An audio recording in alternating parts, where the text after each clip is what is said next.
Hi. Okay, we're live. Well, Simran, you're there. You are. Right. Sorry. It was like a nice, like you appeared. It was magical. Hi. Good entrance. Nice to see you. Oh, lovely to see you too. How are you?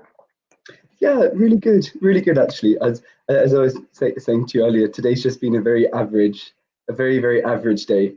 So Right. I feel very neutral.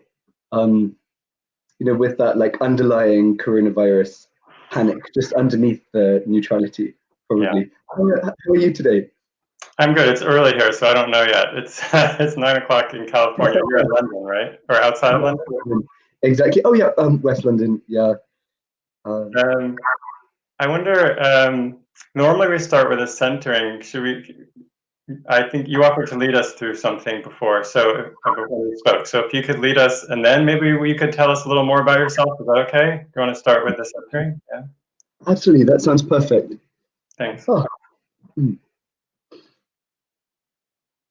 oh, wonderful. So yes, welcome everyone, and looking forward to introducing myself to you all in a minute. Maybe we can start by just finding that meditation seat. Maybe somewhere a bit more lazy, somewhere a bit softer than usual. So if you can take a little bit of support for your back, or you can just find that mindset of a little bit less effort in the posture. You want to lie on the floor and commit to it, that's okay. Maybe we can start with a couple of sighs. A nice deep breath in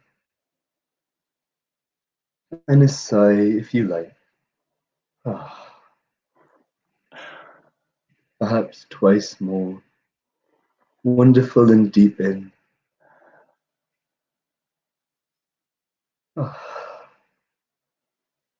And one last time.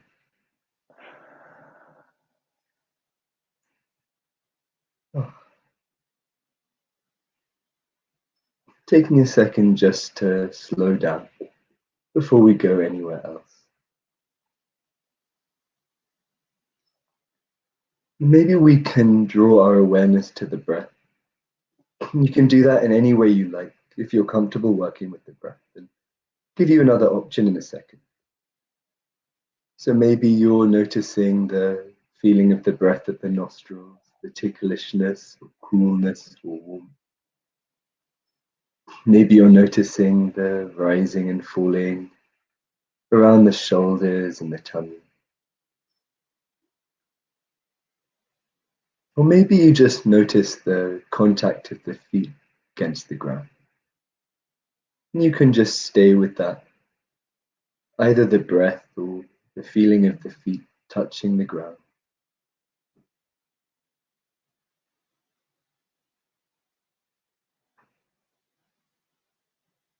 And then there's an invitation to take a hum of some sort.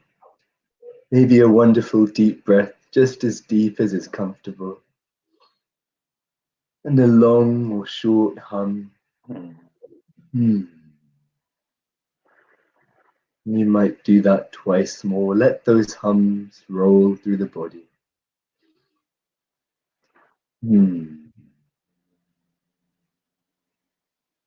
Perhaps one last time. And as you breathe in now, maybe you imagine the air has a drop of dye in it, a drop of pink. And we can do a kind of imaginary alternate nostril breath. So imagine that dyed air, that colored air flowing in one nostril and coming out the other. Maybe you see that air changing color. It can come back in the other side and out the first side, or any way you like, really. Just seeing this colored air drifting in one nostril and out the other.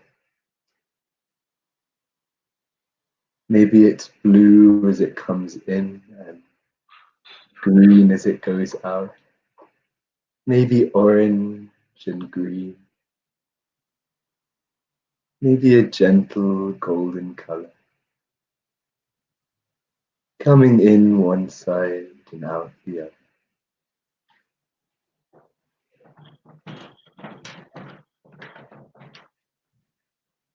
And then maybe we see this colored air coming in both nostrils at once and out both nostrils at once. In both sides at once and out both sides at once. Maybe we bring some other quality to this, if you like. You might just stay here.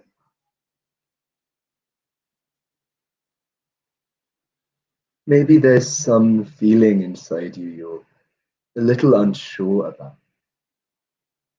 If you feel ready to face that feeling, as you breathe in, imagine you're filling the body with that feeling.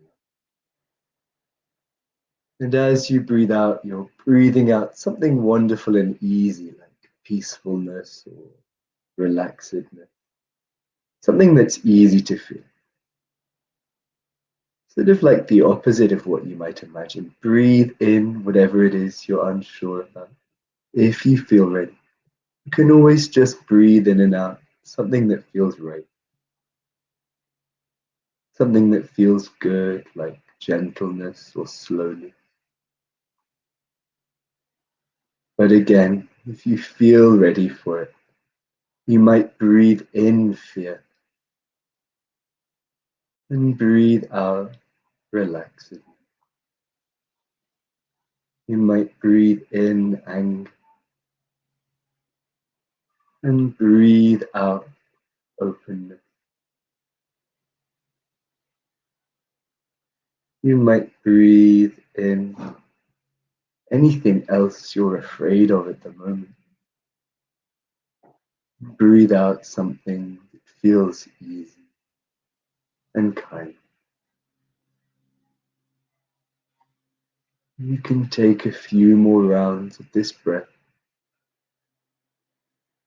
breathing in fear, perhaps, and breathing out gently. Breathing in fear and breathing out gentleness. Breathing in fear and breathing out gently.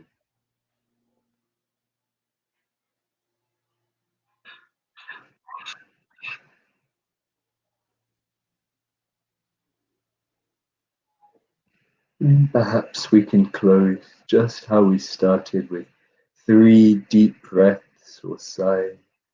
Breathing in as deep as feels good.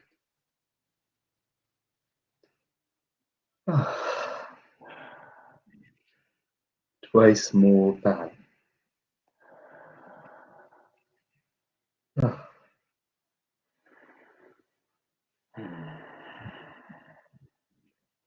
Wonderful. Maybe we can come back to the space. I might like to take a second to just give yourself a little bit of a massage. Feel where the edges of the body are. That's one of my favorite things to do. Find where the body ends. On the sides of the legs, on the sides of the arms, on the side of the head if you have very short hair like me and Jivana. Maybe just give a little bit of a shake, a little bit of a Kate Bush music video sway, something like that, just to get back in the body. Wonderful. And perhaps we can get started. Okay. Wow, that was beautiful. Thank you so much. You're very welcome. So now I was just wondering if you could introduce yourself after all that. I mean, I know I've been following you for a bit, and we got to meet in the fall, I think it was. Yeah. Yes, absolutely. Like September, mid-September way. Yes. So my name is Simran Uppal. I'm a yoga teacher, educator, poet, based in West London. In terms of the work I do, so it's I see myself as being part of this wonderful movement of justice-oriented yoga practitioners, um, of which there are so many people doing so much brilliant work. I think a lot of the work I do is focused on LGBTQ young people, LGBTQ people of color, queer people of color. I work with a few refugee groups, and I do a lot of education work around race, queerness, and the kind of contemporary yoga practice. In my kind of poetry work, so I run a theatre company of queer people of colour, the first theatre company in the UK that's entirely made of queer people of colour. Actually, they've been collected. There's a rich lineage, but all of us from producer to lighting people, we're all queer people of colour. And I do a lot of work on translation from a kind of radical, free, loose versioning from kind of non-sectarian South Asian traditions. So kind of often very political, feminist, often queer positive, classical traditions of poetry and devotion in South Asia. Wow. I guess that's it. Yes, that's what I do. That's who I am. What do you do in the theater group? Do you write? Do you direct? I write and direct. So I have a wonderful friend called Zad, and we kind of write and direct together. We kind of are both writer director, and we have a very collaborative style as well. So it's very much like a facilitation more than anything else. Yeah, and you're teaching. Well, you were teaching regular classes, right? Like open classes. Yes, absolutely. That past tense hits hard. But yes, I was doing a lot of studio teaching around East London before I fled the plague back to my family home in West London. In terms of what future studio teaching will look like, I have no idea. And well, we'll see what happens, won't we? Yeah, no one knows really, right? Although, I mean, yeah, well, I'm excited about our topic because I think, in a way, at least to me, the queer community knows a little bit. At least there's a little history there. We lived through a plague already, still dealing with it. So it's just like there's a lot of wisdom, I think, in our community. But let's get to the topic. I'm excited to hear what you have to say. You came up with such a beautiful theme for this talk. This idea of ease within trauma. I think maybe can you explain that? What you mean by that? Yes, absolutely. I suppose the first thing I'd want to say, just in response to what you said about the queer community and the wisdom within it, I think this leads a lot on what we were saying in terms of wisdom towards practice within the queer community. As a 24-year-old, this is somewhere where I see this is your field. Like, this is the place for me to be quiet and listen and hear that kind of generational wisdom that I think is so wonderful for us as like young queer people to hear and be present around. But yes, in terms of this topic, I'm interested in the way that trauma takes us away from a sense of wanting and sort of like the ease of wanting, the ease of giving yourself what you want, and often puts us into a position of kind of should or must or obligation or in other forms of very like forceful and controlling ways of shaping our actions and shaping our practice. Mm-hmm. And I think of examples like I had a friend who pointed out to me that when I'm unhappy, I go into this kind of shame spiral because I'm like, I shouldn't be unhappy. I should be meditating and doing yoga because I'm an expert in those things. Like, that's my job. And so I'm like, I should be good at doing this. I should be good at self-care. And that really helped me realize, it helped me find a little bit of space, and it helped me kind of look at the things I do, like watching Netflix all day, or lying on the floor and having a doze, or even listening to Sufjan Stevens and just like having a cry, right? And it led to me like seeing those as forms of practice that are as important as anything else, that it's the practices that often seem unvirtuous or that seem even unhelpful. Often there is so much like power and support happening at some level within that. I feel that wasn't very clear. I think I part of what's going on is that there's a lot of judgment, self-judgment, self-criticism, Maybe I don't know if you mean especially in our community, but I know for myself as a yoga practitioner, I definitely feel like, oh, I should know how to handle this feeling. I shouldn't be stressed or anxious, because I actually do have a lot of anxiety. I mean, this is something I deal with myself, and I always have that internal struggle. And I love what you said, because really the answer is just acceptance, and it's okay, and then to do whatever I need to do to take care of myself is fine.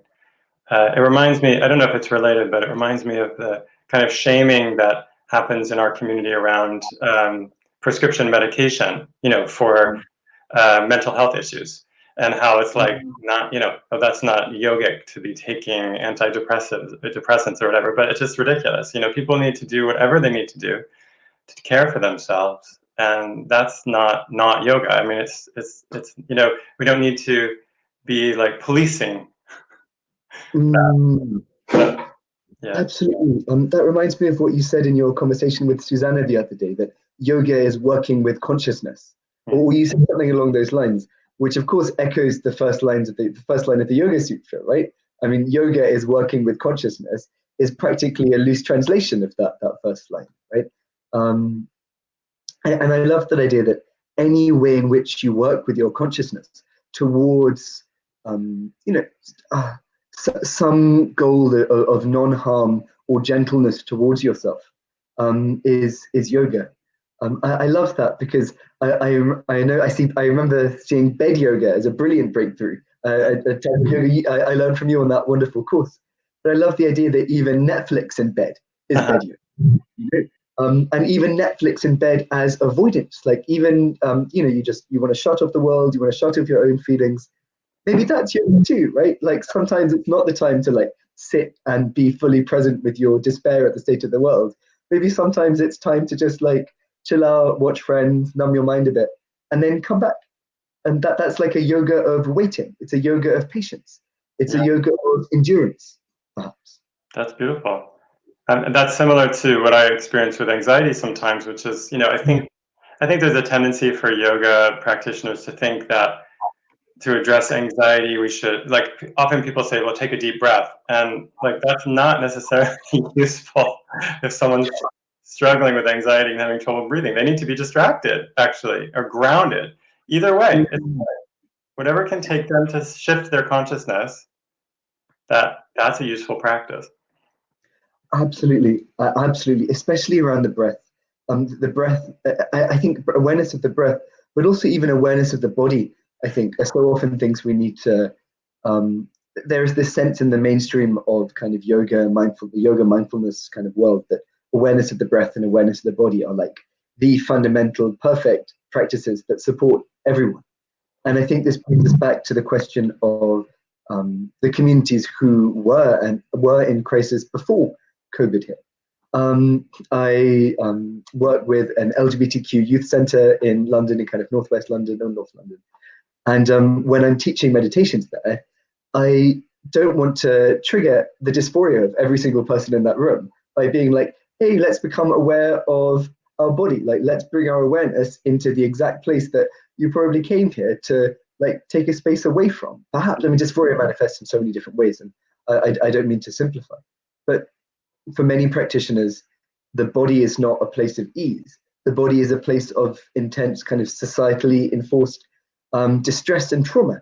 And in much the same way that for many sufferers of anxiety, myself included, the first thing that happens when the anxiety kicks in is, oh my God, I can't breathe, right? But yes, and so I'm interested in practices that can bring those same benefits of those bodily and breath awareness practices, but without the exclusion that can be present within them. So what kind of practices would work, do you think? Yes. Or do you? Um, this is something that I'm really enjoying kind of working with the different groups that I mean, I find it's so personal and also, of course, dependent on each kind of group and community. And I love the idea that the practices that I practice, say, with this LGBTQ youth center, are ones that like I've created with the young persons. Like it's very much like a collaborative post-lineage approach to practice, to drop in the work of our dear friend Theo Wellcroft. So some examples, of course, Visualization practices, wonderful, brilliant, right? Sensitively done. Sound practices, again, sensitively done. Also, even practices around the breath, I found you can make small tweaks, like saying things like, oh, become aware of the movement in the chest. If you are bringing someone's awareness entirely to the chest, like dysphoria is more easily triggered by awareness of some areas of the body that people most commonly see as like locations of their dysphoria. So we can refer to parts of the body that are less likely to be locations for dysphoria. And that isn't safe, but it does, it can be like a small tweak you can make in an everyday practice. Or just like so talking about like the way the shoulder rise in the breath, for example. I personally find that more helpful. I'm actually more aware of my shoulders naturally than my kind of collarbones. And of course, so many other practices can be adapted. It's not a case of like no awareness of the breath. You can use an approach of play rather than an approach of present moment dwelling, for example. I think play is a form of present moment dwelling. But if you can teach a kind of playful, exploratory, kind of hippie, Scaravelli style sort of thing, you're more likely to get people into a place where awareness of the body or awareness of the present moment comes easily than if you just like sit still, become aware of what's happening in your body, become aware of all those emotions under the surface, if you know what I mean.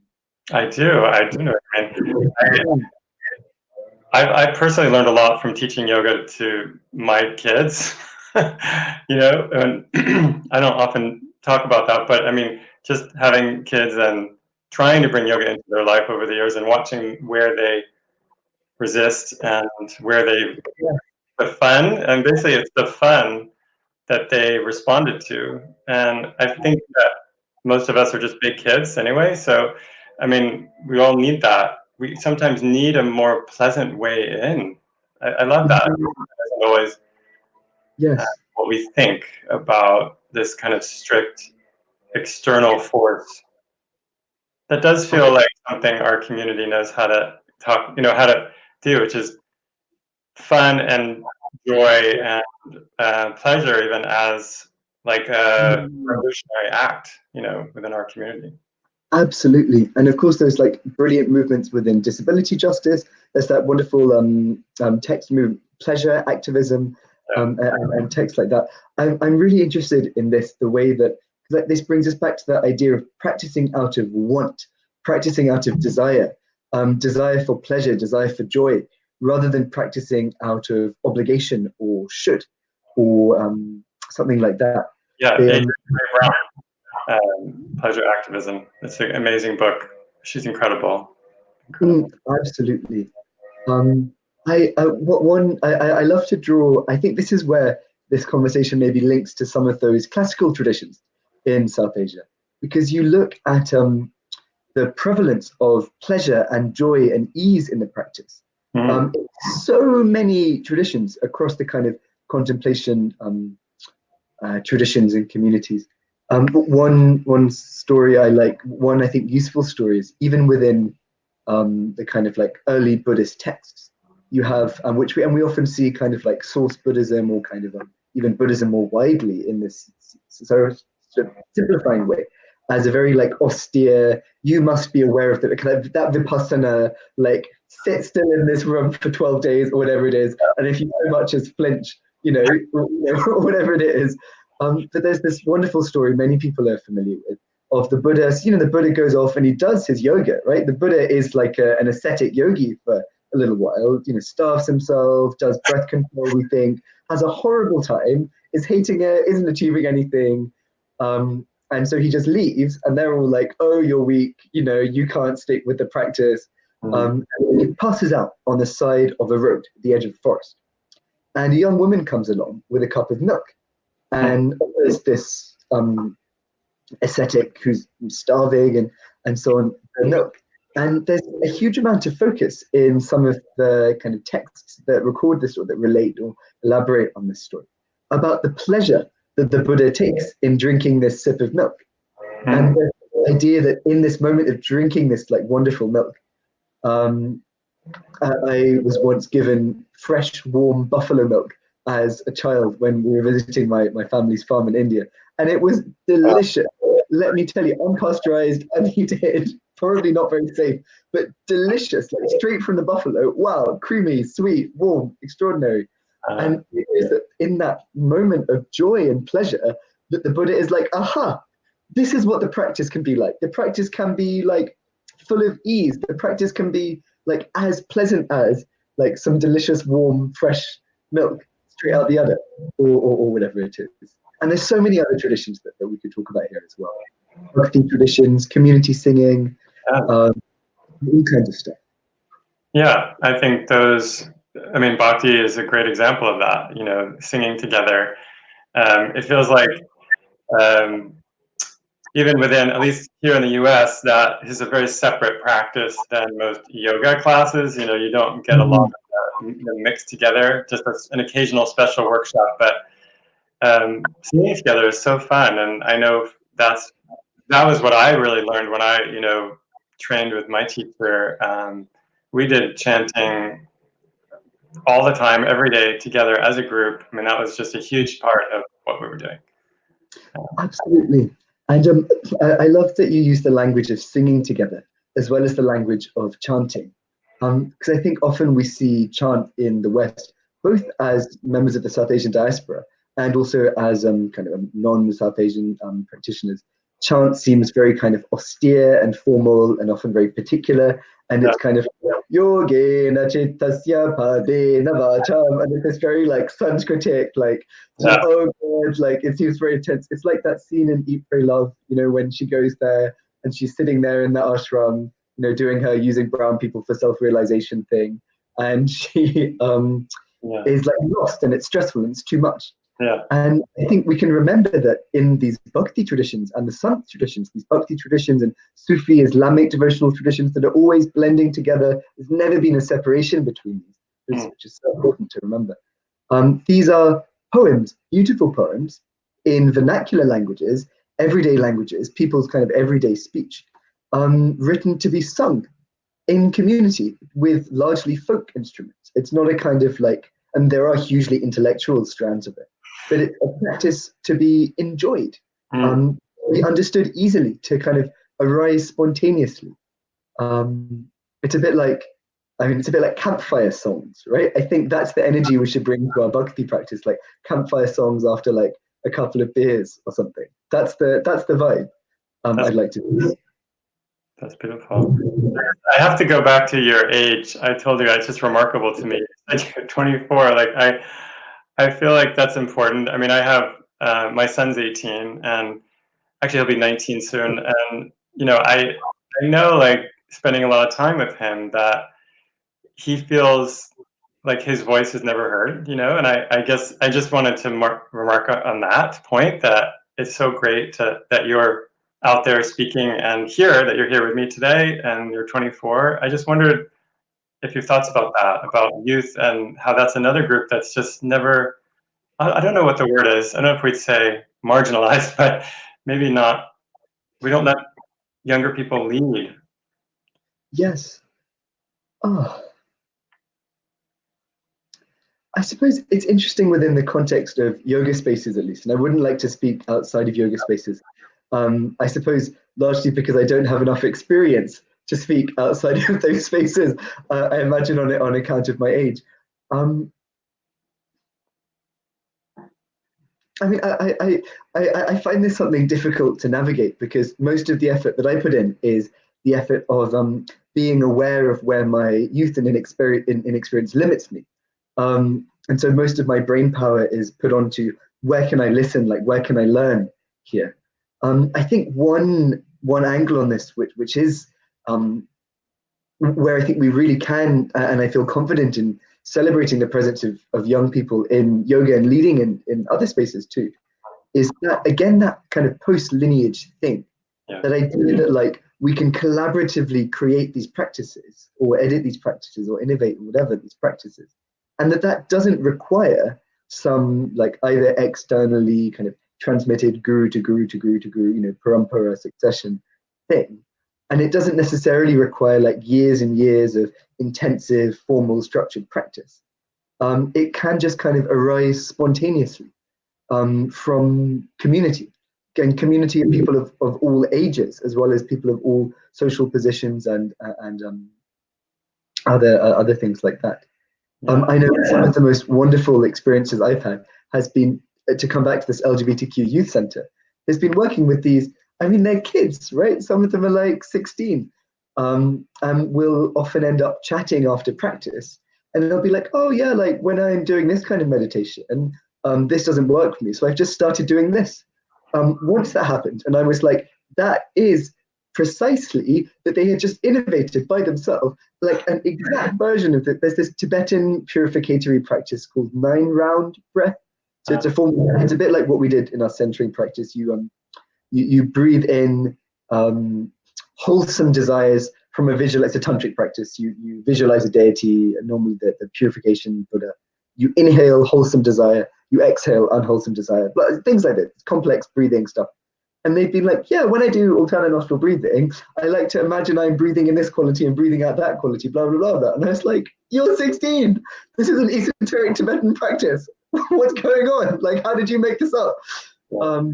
So yeah, more youth in leadership, but youth younger than me. I guess that's what I have to say. Get the 16-year-olds involved. Yeah, that's awesome. How do you feel like that community is handling this right now? I mean, what are those youth doing? Like that would usually go to that center. Like, how do they deal with this moment? So the organization is called Mosaic, and if anyone wants to look into it, wonderful organization. We've gone online very swiftly and very fully, but I know very well that it is LGBTQ young people who are probably some of the worst affected people by this lockdown, as in being stuck in a home in a place that isn't safe. I mean, this relates to conversations about domestic violence. It relates to conversations about homelessness. Which is often a consequence of those two things. There's good work being done for the young persons within this youth centre, as much as can be done. I think what worries me especially is all of the other young queer kids, young trans queer kids all over this country stuck at home for like a month and a half. Like, oh my God. Oh. Yeah. Here too. I mean, same thing. It's just kind of horrifying. I mean, I have a feeling a lot of them are just not staying home, like you said, either coming and going or homeless because they can't be home. It's not safe. So Absolutely. yeah, I think that's a community that's just so severely impacted by this situation, and often doesn't have much of a voice either. Again, like I don't. Absolutely. I've been thinking a lot about ways from lockdown we can be supporting as members of those communities or as allies of those communities and other communities.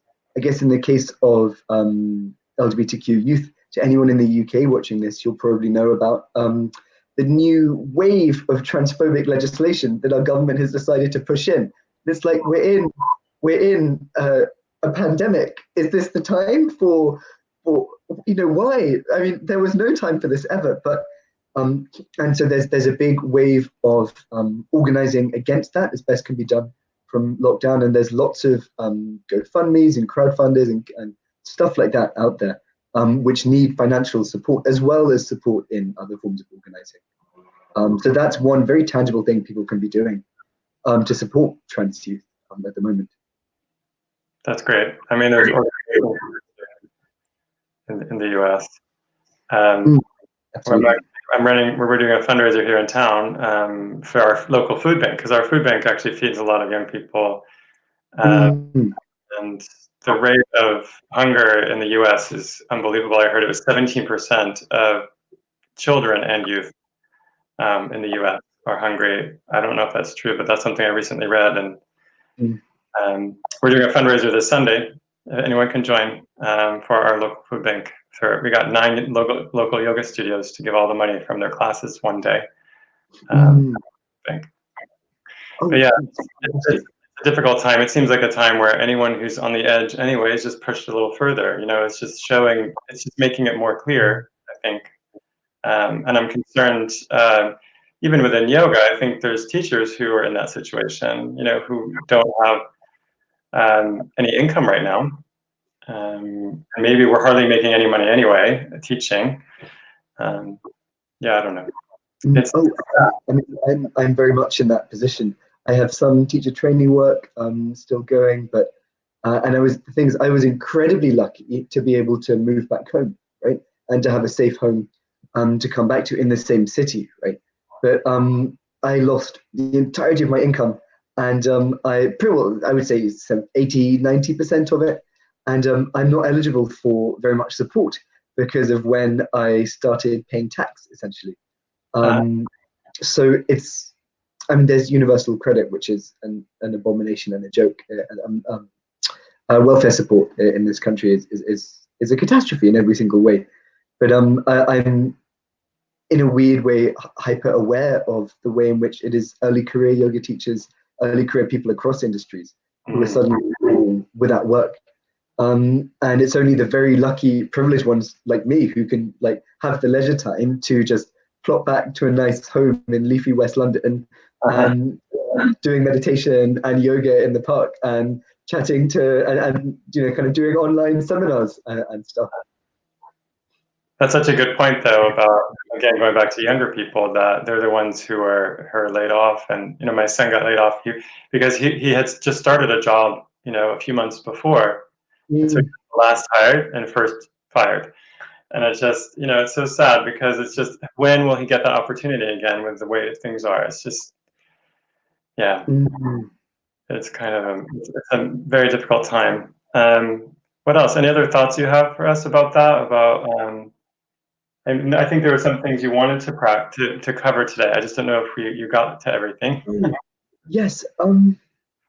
Perhaps we could talk more about practical tools towards cultivating practice in a time where you don't feel able to practice.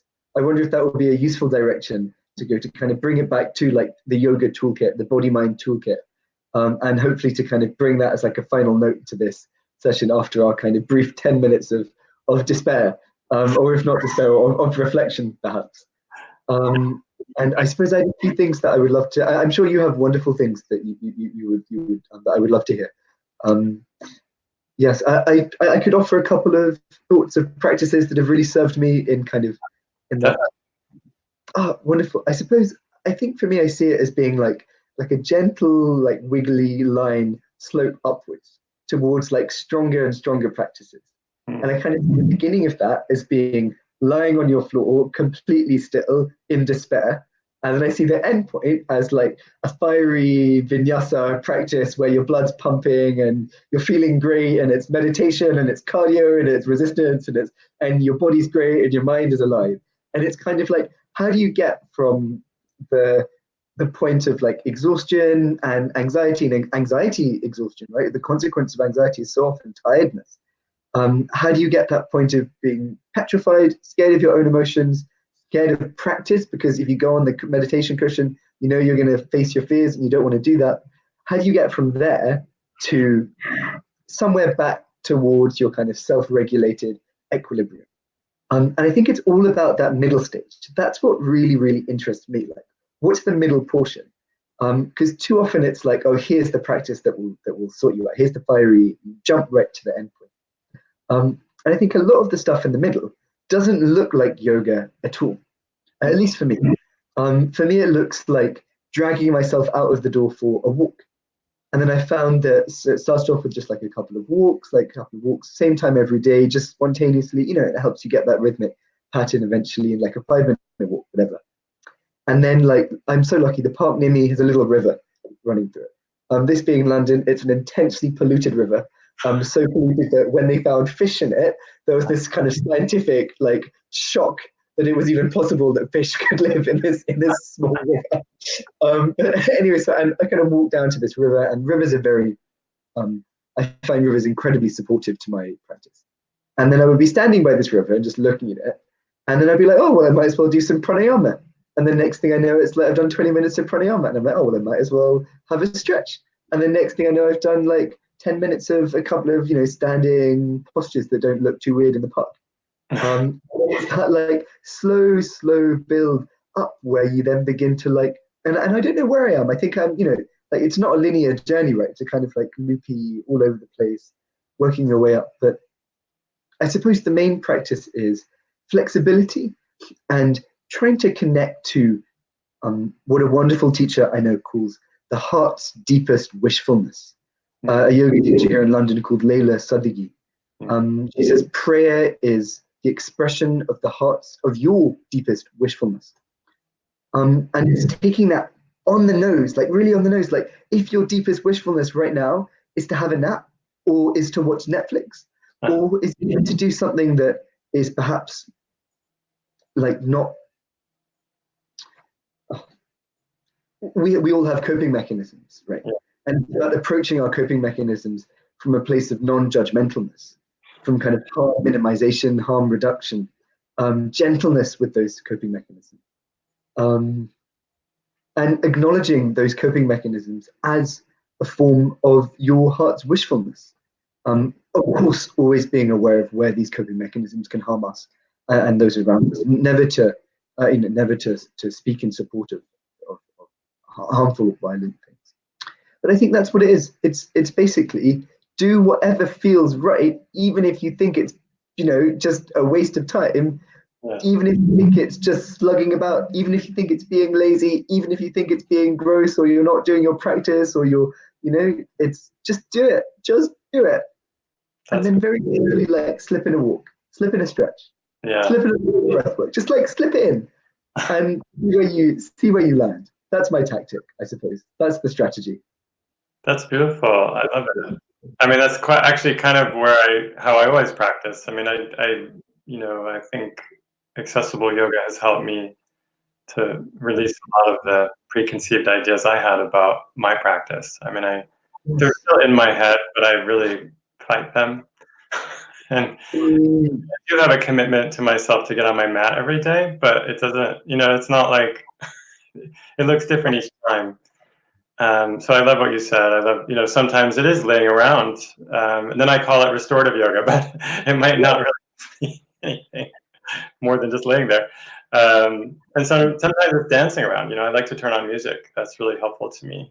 So kind of the vibration, also the external stimulation, is really helpful for my mind to get out of any stressful thinking or anxiety. So I just turn on music that I like, and maybe I'll dance around, and that kind of just, like you said, it leads me to something else. Then maybe I'll do some poses, and then I'll do some meditation. That's basically my practice right there in a nutshell. So. I love that. I really adore that. I would offer one thought. I think often for me, where music perhaps is often your like way in, for me it's often ritual. And I think I'm very lucky belonging to I think being brought up in a context where ritual and kind of like ritual worship isn't something alien and isn't necessarily something institutional, but is more like it can be more of a personal expression.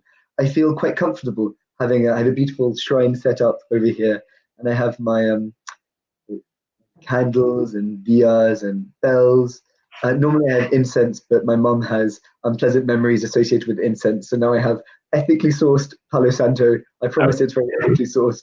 But I can easily get myself to wave a lamp around, wave a bit of nice smelling smoke around, ring a bell. I can do that. And you do that, and then like just the kind of the energy of the ritual, the pattern of the ritual gives me like a way, and I'm like, okay, maybe that's enough to like have a bath and feel really good after the bath. Maybe that's enough to like do a sitting practice. But that pattern of like a ritual is a movement practice that is very non-taxing on the body, I suppose. I don't know. That was a bit of a brain. Another part of ritual is the actual space. If you're lucky enough to have a space in your home, so like you said, you have a space there, and I have an altar in front of my mat. That's just becomes comforting to me to go there. So it becomes, there's something soothing about being in that space for me. So Mm, I protect that space in that way, that I use it as a place to help, to go to be relaxed or to find something enjoyable in my practice. I mean, yeah. I've actually let go of a lot of the rituals that I was trained in, but they're not so much from my youth. It was more from, I mean, well, youth, like early 20s. But yeah, I find now it's just more like, that's what I think of. What is it? What do I need right now? What do I need right now? How do I feel? And just ask myself that question. I love the idea of practice as jazz. And this is from that same teacher, Leila Sadeghi. She's wonderful. She says she talks about prayer as a free prayer practice, but it's the same with any form of practice. See yourself as a jazz musician, and play jazz with your practice, right? Play jazz with your ritual rather than Mm. like Bach, right? Or like play jazz with your asana rather than like you know part of your Joyce like hitting you around the head or whatever. Well, I love that image. Yeah, play jazz. Too. That teaching, to me, teaching a yoga class is more like jazz because each person is practicing in their own way. There's a theme, like when you teach an asana, there's a theme, but each variation is different, and each person has that freedom to explore that theme themselves. So when I'm teaching asana, I try to focus on what is the theme of this pose, why are we doing it, and then let's see what it looks like for you today. How does that feel? Mm. So I think we should wrap up though. Oh, sorry. Go ahead. Do you have any last thoughts, Fred? I was just going to say, I think the analogy of jazz, in a way, is a useful wrapping up note because, I mean, jazz, right, emerges from Black American communities. Mm. And so it's an image of a practice, a musical practice with often like a spiritual context to it or a spiritual history that emerges from communities under intense pressure, constant pressure. But yes, that was all I wanted to say about the analogy of jazz. I would echo that just in terms of the queer community and the way I think about all the pride celebrations I've been to and dancing. And then, like, to me, that's the queer part of me is just like the part that likes to dance and enjoys music. And that feels like a kind of, I don't know what the word is, like, um, it's not just protecting us, but it also helps to keep us going. Like there's joy in the celebration, but it's also we find strength there. That makes Absolutely. I know sorry, I know we need to finish, but I would say I know for certain that my strongest and most like supportive and nourishing and transformative experiences of yoga have not been on the mat, have not been in various ashrams in India or Plum Village in the south of France, although shout out to Plum Village, of course, but really it has been in bad, cheesy, mainstream gay clubs at 3 o'clock in the morning, right? Having consumed all kinds of un-yogic substances, by which I mean tequila and one or two shots, no more for the night, of course. But that's when those moments of transformation can happen, like in queer family and drunk, maybe. Like who knows? But yes, that's all I have to say. I yeah. will. I want to add one more thing to that, which is that I actually stopped drinking, maybe 30 years ago because I was drinking quite a bit, but what I really noticed as I was practicing and then continuing to go out when I was young, um, that I had to, once I let go of the judgment of what other people were doing, I love to be in that space. Like I love to be in celebration with people if they were drunk or whatever they were doing. As long as I wasn't judging them and just taking care of myself, it was fun to be in those environments. And I just thought that's kind of similar to what we're saying here too. Like I could learn from the play and the joy of my community while taking care of myself. Yeah. I love that. That's really wonderful. Ah, elder queer wisdom coming through here intergenerationally. Yes. Thank you. Thanks so much. Thanks. I really appreciate you being here, Cameron, Yes, and for what you're doing. Good luck, with your work and your teaching. Keep in touch. Absolutely. Thank you so much. It was so lovely to talk to you, and thank you so much for this space, and of course all of the work you do as ever. Yes. Talk to you soon. Okay, bye.